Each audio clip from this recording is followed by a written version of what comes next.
நம்ம வீடுகளில் சாயங்காலத்து வேளையில முதல்ல சுவாமி சன்னதியில் விளக்கு ஏற்றணும்.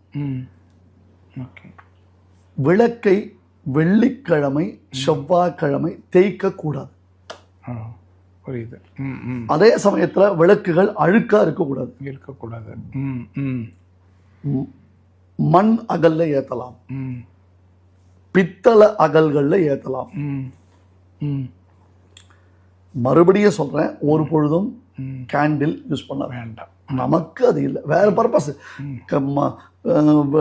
கரண்ட் போச்சுன்னா கேண்டில் ஏற்றி வச்சுக்கோங்க, நான் வேணாம் சொல்லுவேன். இல்லை, கரெக்ட்.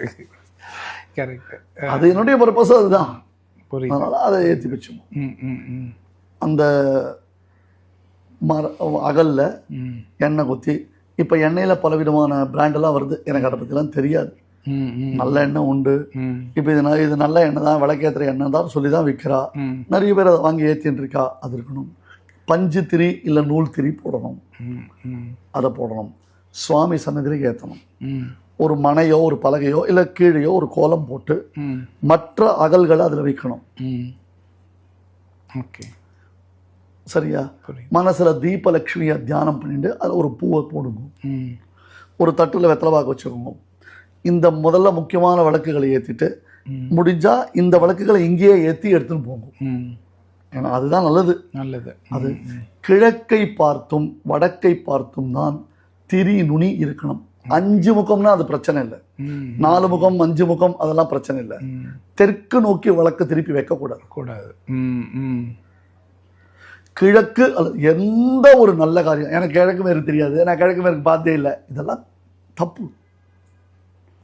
அன்னைக்கே சொல்லிருக்காங்க, வஸ்திரம் நம்ம உடுத்திக்கணும்னா கூட தீபாவளி அன்னைக்கு சொன்னாங்க, கிழக்கு வடக்க பார்த்து தான் உடுத்திக்கணும் எப்பவுமே. தினப்படியே ஒரு சொல்றேன், எந்த ஒரு காரியத்துக்கும் சொல்றேன். அப்படி வச்சு தீபலட்சுமியை தியானம் பண்ணி அதுக்கு ஒரு பூஜையை பண்ணிட்டு பூஜை ஒரு மகாலட்சுமி அர்ச்சனையோ ஏதோ ஒன்று பண்ணுங்க. ஒரு வெத்தலை பாக்கு வச்சு அதுக்கு நைவேத்தியம் பண்ணுங்க. சுவாமிக்கெல்லாம் நைவேத்தியம் பண்ணிட்டு இதுக்கு நைவேத்தியம் பண்ணி ஒவ்வொரு வழக்காக கொண்டு போய் வைங்கோ. அவங்களுக்கு வீட்டில் எண்ணெய் செஞ்சிடணும், அதுக்கு ஒரு சப்போர்ட் வைங்கோ, அதெல்லாம் வேற. சரி, எங்கள் அம்மாலாம் என்ன பண்ணுவாங்க, ஒன்றுத்துக்கு ஒரு சாணியில் வச்சுருப்பாங்க. புரியுது. எண்ணெய்லாம் கீழே சிந்தாது, வழியே வழியாது. சாணி ஹைஜீன். அழகாக பிடிச்சு அது மேலே வச்சுருப்பாங்க. அது கிளீனாக இருக்கும். அது அப்புறம் அதை எடுத்துட்டா ஒன்றும் கிடையாது. அழகாக இருக்கும். வீடு ஃபுல்லாக கோலம் போட்டிருப்பாங்க, நல்லா வாசம் தெளிச்சு கோலம் போட்டிருப்பாங்க. அந்த கோலத்துலலாம் வழக்கெல்லாம் வைப்பாங்க. சரியா?